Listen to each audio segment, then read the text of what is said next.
Hey gamers, I'm Felicia. And I'm Michaela, and this is our review of Genoa. Genoa. Genoa? We have these problems so many times. You think that we'd actually ask before we start the I know, review. but wait, it's a country or it's a city somewhere? Genoa? Yeah? Genoa. Yeah, Genoa. but this one's like all Genoa old-timey. salami. Or that's Genova salami.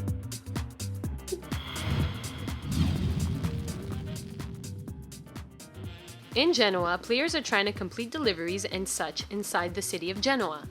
In the box, you'll find a really nice playing board of the city, different types of order cards, contracts and messages, special tiles which give you special abilities, tokens for each of the goods involved in the game, money tokens which are victory points as well, wooden tokens for each of the players, 5 stackable discs which will be used to move the merchant around town, and finally 2 8-sided dice.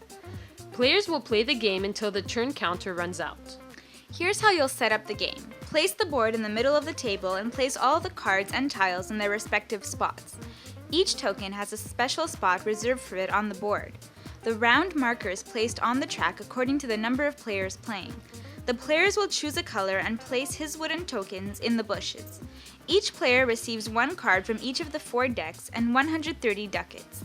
The first player will get the first player marker, which he keeps for the whole game. He also gets the wooden disc and the 2 dice. The cards you get are your objectives. If you bring the items written on the card to the special location marked on the card, you will get the ducats written on top. You can get larger orders, which are 3 items, and small orders, which are only 1 item.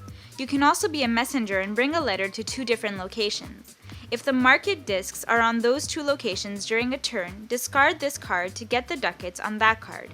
The last types of card you will find are the contract cards. If you acquire cards with buildings adjacent to one another, you will make more ducats at the end of the game.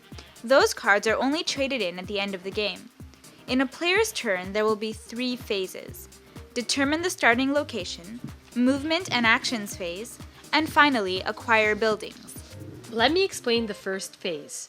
The first player will roll the 2 dice and check the board to see where the merchant tower will start. The blue die for the blue number and the red for the red numbers. Place all the discs in that spot. Now it's the action and negotiation turn. Here is where the magic happens. Players will scream and offer ducats and such to a merchant for moving to a specific location or for having the right to take his action in the building where the merchant is. So for example, if the merchant is in the spices store, he can take his action there and pick up one of those spices.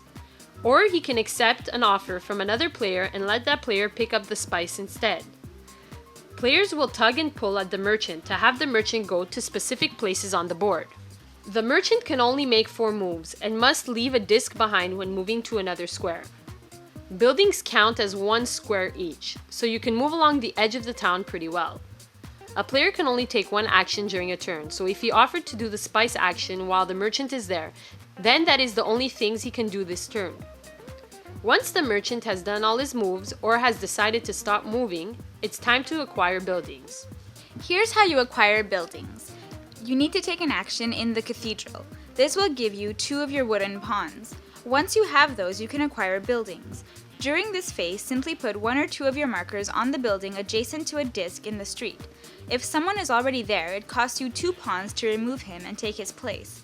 Owning a building is good for many reasons. If someone takes an action in a building you own, you get 10 ducats.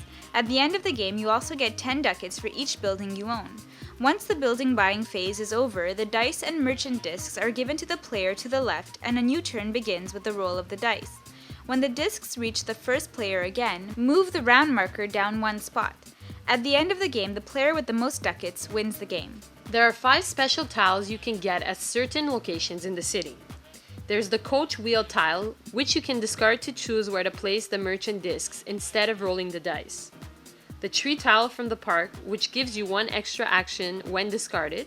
The commodity crate, which you get at the harbor, and you can trade it in for any goods you want. The building tile, which can make you do an action of a building you own without the discs even being there. And finally, the trade tile, which makes you trade 1 good for another. To give in an order and receive the ducats, you must go to the villa or building and take your action there. You can get new orders by visiting the building in the center of town. If you happen to roll the market as a first spot for the discs, the round marker goes down by 1 automatically. So basically, you're running around town offering the merchant deals to go to places where the discs might reach, while buying buildings, playing postman, and delivering goods. The game has some really nice mechanics to it and really good player interaction. I mean, it can get loud sometimes, and other times the merchant player might just tell you all to go to hell while he does his own thing. But doing that might result in you not getting any ducats from other players. It's a fun strategy game with some good trading elements and a whole lot of bluffing. I think this game is best played with more players. We get some mixed feelings about this one. It's one of those games where you need to have the mood to play it, and it's fun playing in a group. The rulebook is nice with images and examples, and the production quality is good. We enjoyed it and we're giving it a 7 on 10.